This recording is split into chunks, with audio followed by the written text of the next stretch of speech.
Welcome, Ultimates. I am back with another video. Today I'm actually doing my reaction video for Wansee Entertainment.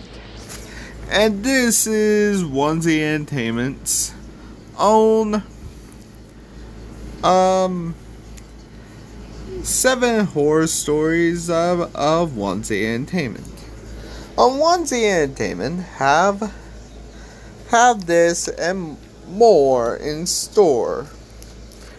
And I'm trying the new feature of Wansee Entertainment, which is the ABSC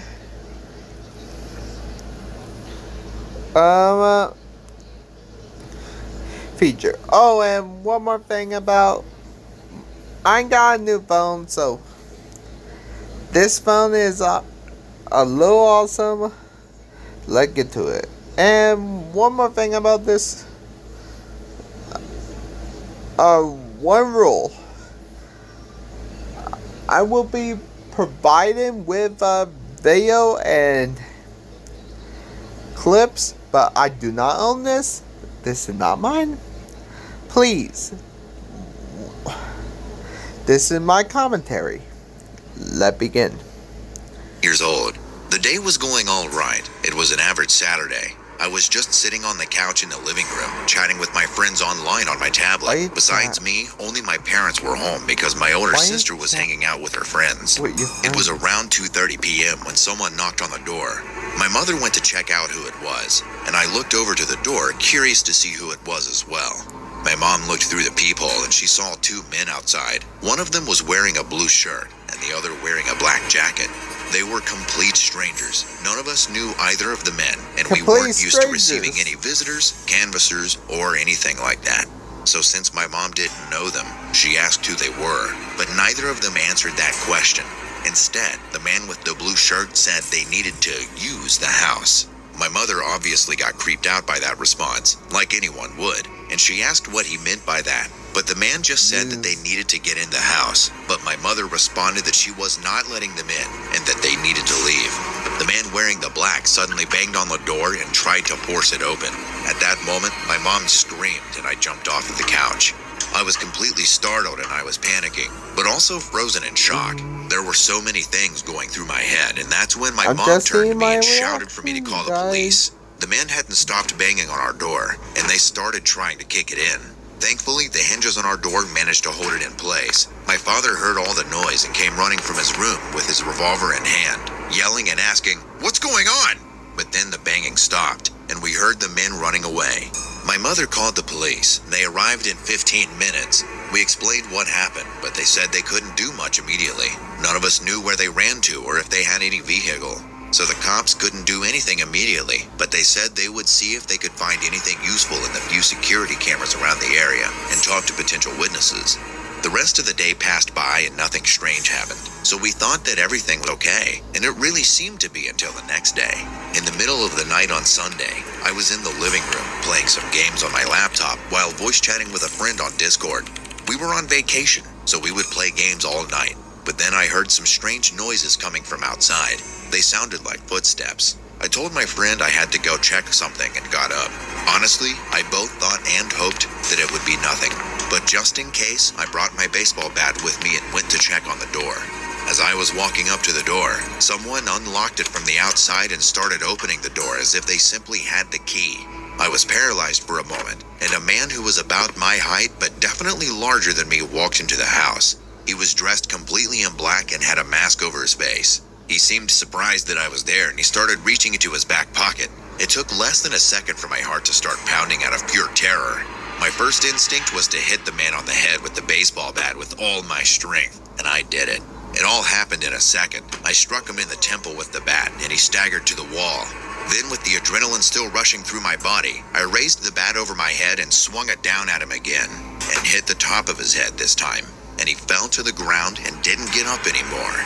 But when I saw that right behind him there were 2 other men, one of them had just pulled out a gun and pointed at me. I couldn't see the gun clearly as it was sort of dark over there, but it was obvious from his stance that he had a gun pointed at me. I confirmed it after I heard him pulling the slide on the gun, and immediately screamed as loud as I could and tried to get out of the way. But the man fired the gun and the bullet barely missed my head. But the flash from the blast and the loud bang were so close to my face that I got dazed. I fell on my back, and my vision was blurry and my ears were ringing.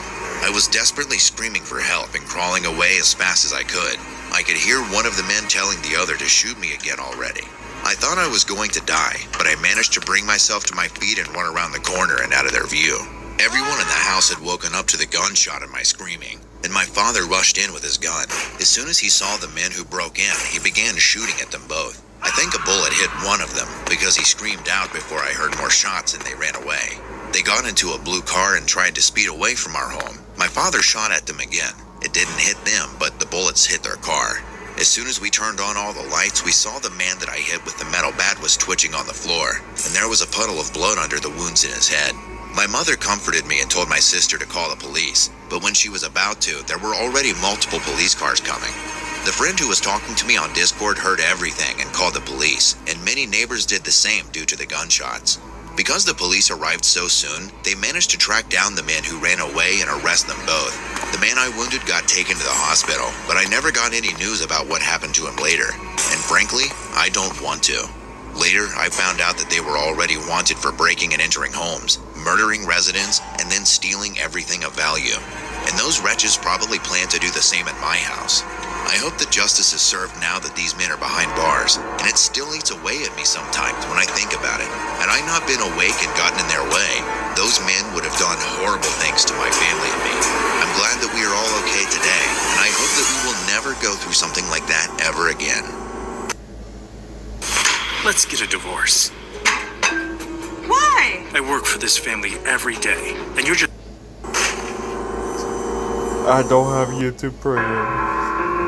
When I was 18, I was very interested in the human soul, so I was always searching on the internet about it. And then one day, I discovered that there was a meeting discussing the human soul, and I decided to go to that meeting with my friend Sean. But when we arrived at the meeting place, there were only 3 people: me, Sean, and the meeting leader. I was a little disappointed, but the meeting leader seemed like a very knowledgeable person. He began to explain to us information Discuss about a the human soul, He said, really? Human beings each have a soul, but in fact, they can be divided into 2, or the souls of 2 people can merge into 1. In other words, you and I can become one. All souls on Earth are ultimately one. I was listening to his story with curious eyes, but when I looked at Sean, he didn't look very good. Sean whispered to me, This person seems a little strange. Let's just go home. but I was having fun, so I told him to stay a little longer. We chatted with the group leader for a while, and eventually I started thinking about going home. Then the meeting leader told us not to go. Sean and I said we had to go and got up to leave. The meeting leader suddenly raised his hands to the sky and looked at Sean while muttering. His eyes were murderous, and he was holding something that looked like a red jewel in his hand. Sean, run! I screamed. What At that time, the meeting leader hit Sean on the head with a red gem, and Sean lost consciousness. Then he took a glass bottle out of his pocket and held it to Sean's mouth. Then he said, God, I will take this soul. I will eat it with gratitude. Then he lifted the bottle to his mouth, took a breath of air, closed the lid, and put it back in his pocket. I didn't know if Sean was alive or dead, and I was so scared that my whole body was shaking, and I had a hard time keeping my balance. The meeting leader looked at me and said, I'll give you a chance. If you say you'll give me your soul, I can take your soul away without having to break your head. Now what do we want to do? He took the glass bottle out of his other pocket and opened the lid. I was terrified, but I yelled at him. My head is harder than a stone and it will never break. He then said to me, Oh my, I tried to be nice, but I ended up having to make a hole again. He held out a glass bottle and slowly approached me. The sound of my heartbeat was so loud in my ears that it almost sounded like thunder. At that moment, he again raised his hand holding the red gem upward and tried to hit me. So I tackled him with all my strength and knocked him to the floor. We started fighting, rolling around on the floor, and then I snatched the glass bottle from his hand and hit him on the head with it. The bottle shattered and he screamed, clutching his head. No! This is your house! He cried and picked up the broken bottle with his bare hands. I helped Sean up and we ran away. Fortunately, Sean came to his senses slightly. Then the meeting leader shouted, Oh, you're still alive! My sons, where are you going? There is eternal rest in me. I ran outside and called the police. The leader was arrested, and police found dozens of bottles on display in his basement. The bottles had small pictures of people attached to them. When the police asked what the bottles were, he smiled and said, These are the souls I have absorbed so far. They are in my world now, and they will live within me forever. He listed dozens of people's names. I took Sean to the hospital, and luckily he recovered. If I hadn't escaped with Sean then, I can't imagine what would have happened to us. What the fuck? This happened about a month ago, and ever since then, I've been scared to peek out the window at night. It all started when my brother told my cousin and me how he heard loud metal banging, almost as if someone was walking around with huge metal boots outside at around 2 a.m. He said that it was loud, like super loud. And since he sleeps on the couch in the living room, it woke him up, and he went to go see what it was. But once he pulled back the curtain to peek outside, it immediately stopped. Which was weird to him because he said it sounded like it was right outside on the street.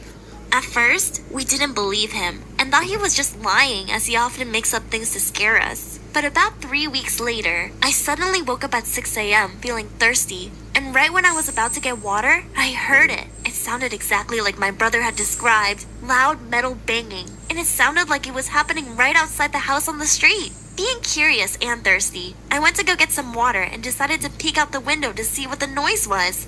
I peeled back the curtain slowly and only let a little crack open, just big enough that I could see what was outside. And then I saw what was making all the noise. I saw a huge man who was at least 8 feet tall. He was monstrous and looked like a human, but whose bones had been deformed and twisted in ways that no average human could bend them. He was also dragging massive metal chains, and with each step he took, he picked up the chains and threw them on the ground, which was what my brother and I had heard. I was dumbfounded at what I had just seen and turned around to grab my phone and try to record it. But as soon as I turned back around, the noise stopped, and the man was gone. I was petrified and decided to run back to my room, and I couldn't go back to sleep after that. When my brother woke up, I told him the whole thing, but he didn't believe me. I asked him if he heard it too, and he said no. Nobody believes me, and I haven't heard the noise since. But I still wonder what or who that thing was, and what it was doing walking around in the street. What the? Ever wonder what would happen if you install misplay?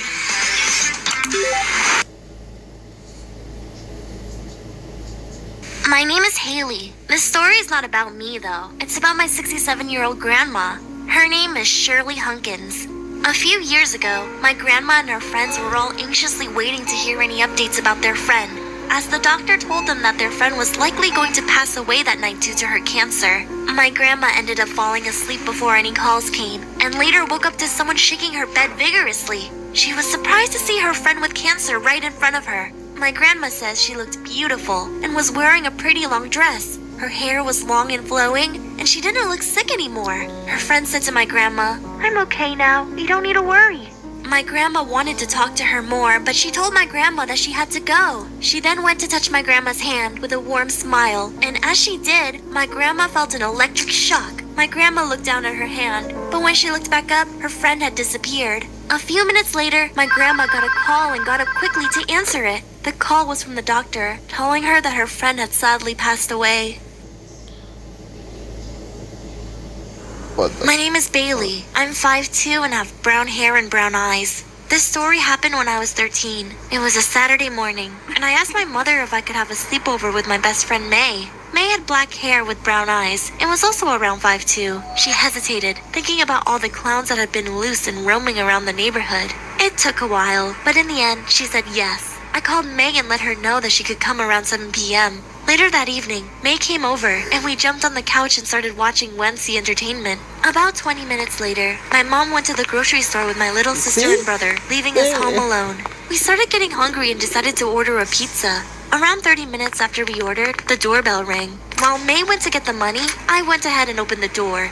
Behind the door was a tall man, I would guess around 6'1", who was wearing a red t-shirt and black pants. He stared down at me and handed me the pizza. He then asked me, Where are your parents? Me being stupid, I told him that they weren't home at the moment. He then gave a creepy grin and And thankfully, that's when May came with the money. I think she could tell that I was feeling uncomfortable, so she handed him the money and closed the door.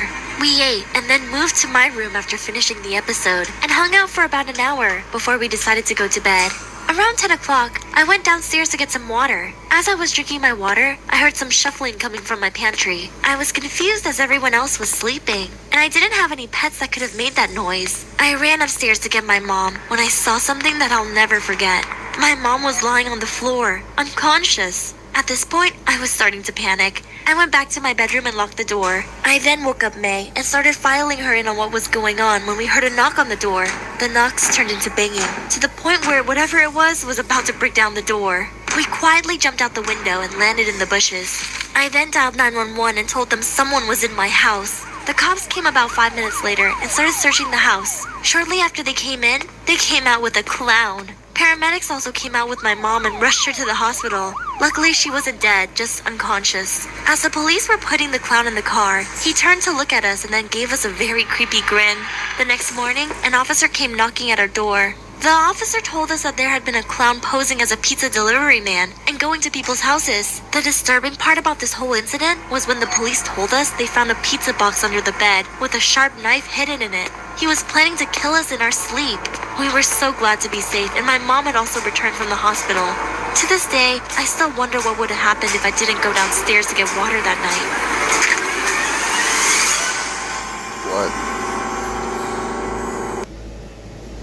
What the? This is a story from my great-grandpa that happened in Ireland around the 1930s. Late at night, my great-grandpa was at his favorite bar in Ireland. That night, he stayed longer than usual. He didn't even head home until around 1 a.m. when he was finally sober enough to... The last story. This will be the last story, and what the fuck? The clown just stabbed, what would have happened? What the fuck? Walk home. He remembered that there was construction happening on the usual path, so the only way home was through the cemetery. He said he was creeped out by how eerily quiet it was and felt that someone or something was watching him. As he was about to leave the cemetery, he heard a man's voice saying, Excuse me, do you have a light, sir? He responded, Yes, I do. Let me light it. As soon as the lighter lit up, it dropped to the ground. He went to grab it, but he saw what made his whole body quiver. As he bent down to grab the lighter, he saw hooves. Hooves that didn't belong to a horse, but a goat. They were huge, and there were only two, like a human's legs. As he looked up, he was horrified, and the only words that could be used to describe it were, that thing. Once he realized what he was seeing, he ran so fast that he couldn't even remember what happened afterward. After that night, my great-grandfather never left that bar after midnight. He doesn't know what he saw and talked to, but he knows for sure it wasn't any type of natural animal or human. He thought it might have been a demon, or even the devil itself. He never knew, nor did he want to. My sister and I loved going on camping trips. We often went on drives far away from home to reach our favorite campsite near Lake Lanier. My sister, who we'll call Emma, drove and frequently looked in the driver's mirror to check on me in the back seat. This time, however, when she looked at me in the back seat, her face looked shocked, terrified. She went pale and quietly told me, "There's a woman sitting next to you." Without looking away from the mirror, I looked beside me, but there was no woman. "What woman?" I asked. I told her that if she wasn't feeling well, we can pull over. She yelled at me to be quiet. "The woman, she's got blue skin. Don't you see her?" she hissed. I felt a cold, wet hand slide onto my shoulder. I didn't dare to look. "Emma, what's happening?" I questioned. "Don't look, Frenia." With those words, my instincts kicked in. I had to look. I saw a blue woman. It was like she had been swimming in cold water. Her icy blue skin and pale white eyes made me want to hurl. There was a dark liquid oozing from her lips, and she was wearing a one-piece swimsuit. I could see her ribs through the tight fabric of the suit. This woman was dead. "I told you not to look," Emma cried. A few years later, I brought up the incident. It turns out, my sister and her friends went to that same lake a few years back. My sister confessed, "I witnessed my friend drowning in that lake. I carry feelings of guilt that I could have done something to help her, but I didn't." She's been with me ever since that day. Now, every time I drive up to that lake, she seeks vengeance.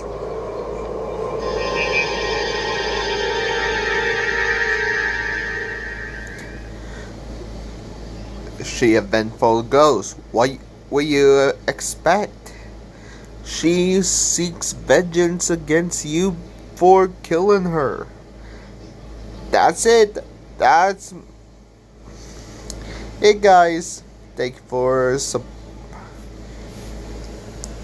this is my YouTube video, and this is the Ultimate Entertainment Nexus signing off.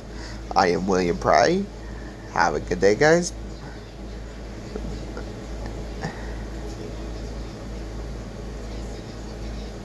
I don't own these clips. Have a good day, guys. Bye.